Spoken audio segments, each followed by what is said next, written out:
ചരക്കു ഗതാഗത പാതകളെ ചൊല്ലിയുള്ള തർക്കം രൂക്ഷമാകുന്നതിനിടെ ഇറാനിലെ പ്രധാന സൈനിക വാണിജ്യ കേന്ദ്രങ്ങൾ ലക്ഷ്യമാക്കി അമേരിക്കയുടെ കനത്ത വ്യോമാക്രമണം. തുടർച്ചയായ 13ാം ദിവസമാണ് ഇറാനിൽ വ്യോമാക്രമണം നടക്കുന്നത്. ചെങ്കടലിൽ 2 സൗദി എണ്ണക്കപ്പലുകൾക്ക് നേരെ യമനിലെ ഹൂതി വിമതർ കൂടി ആക്രമണം നടത്തിയതോടെ അന്താരാഷ്ട്ര വിപണിയിൽ ക്രൂഡ് ഓയിൽ വില ബാരലിന് $100 കടന്നു. ഇറാനിലെ തന്ത്രപ്രധാന മേഖലകളിലാണ് വെള്ളിയാഴ്ച പുലർച്ചെ 5 മണി വരെ അമേരിക്കൻ സേന വ്യോമാക്രമണം നടത്തിയത്.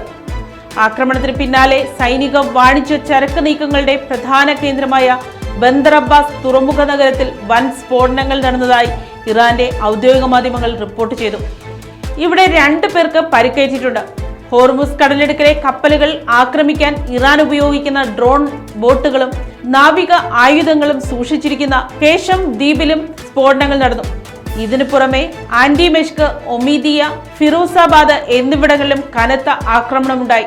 അഹ്വാസിന്റെ പ്രാന്തപ്രദേശത്ത് അമേരിക്കൻ മിസൈലുകൾ പതിച്ച് 4 പേർ കൊല്ലപ്പെടുകയും 5 പേർക്ക് പരിക്കേൽക്കുകയും ചെയ്തു.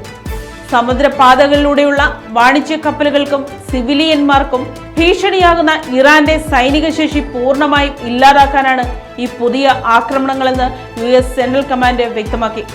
ലോകത്തിലെ എണ്ണവാതക നീക്കത്തിന്റെ 1/5 നടക്കുന്ന ഹോർമുസ് കടലിടുക്കിന്റെ നിയന്ത്രണം തിരിച്ചു പിടിക്കാനാണ് അമേരിക്കൻ ശ്രമം. ഇതിനിടെ ലോക സമ്പദ് വ്യവസ്ഥയെ തന്നെ പ്രതിസന്ധിയിലാക്കിക്കൊണ്ട് മറ്റൊരു പ്രധാന വ്യാപാര പാത കൂടി അടച്ചുപൂട്ടുമെന്ന് ഹൂതി വിമതർ ഭീഷണിപ്പെടുത്തി. കപ്പലുകൾക്ക് നേരെയുള്ള ആക്രമണം തുടർന്നാൽ ഹൂതികൾക്കും അവർക്ക് പിന്തുണ നൽകുന്ന ഇറാനും കനത്ത സൈനിക പ്രഹരം നേരിടേണ്ടി വരുമെന്ന് അമേരിക്കൻ പ്രസിഡന്റ് ഡൊണാൾഡ് ട്രംപ് മുന്നറിയിപ്പ് നൽകി. ഹൂതികൾ ഇറാന്റെ ബിനാമികളാണെന്നും അവരുടെ ഓരോ നീക്കത്തിനും ഇറാൻ വലിയ വില നൽകേണ്ടി വരുമെന്നും ട്രംപ് സാമൂഹിക മാധ്യമങ്ങളിലൂടെ വ്യക്തമാക്കി.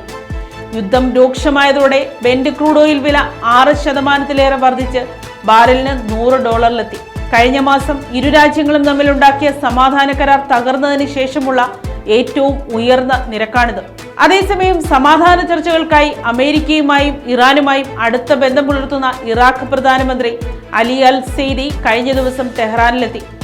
ഇറാനെ ആക്രമിക്കാൻ ഇറാഖിന്റെ മണ്ണ് ഉപയോഗിക്കാൻ ഒരു കാരണവശാലും അനുവദിക്കില്ലെന്ന് അദ്ദേഹം ഉറപ്പു നൽകിയിട്ടുണ്ട്. News desk Kottarakkara media.